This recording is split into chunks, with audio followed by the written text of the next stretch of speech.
Xudoning o'zi saqlasin.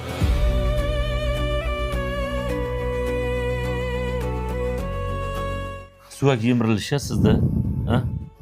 O'zingiz yolg'iz. Suyak yemirilishi, 4 ta grisha.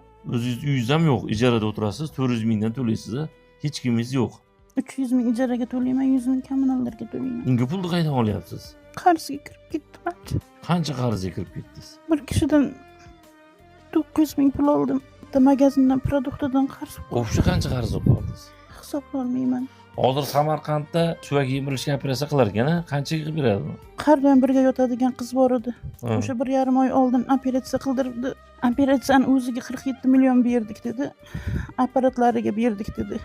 Biz sizga 10 ming dollarni bersak-chi? Yo'q, faqat operatsiyamga. Yo'q, mana.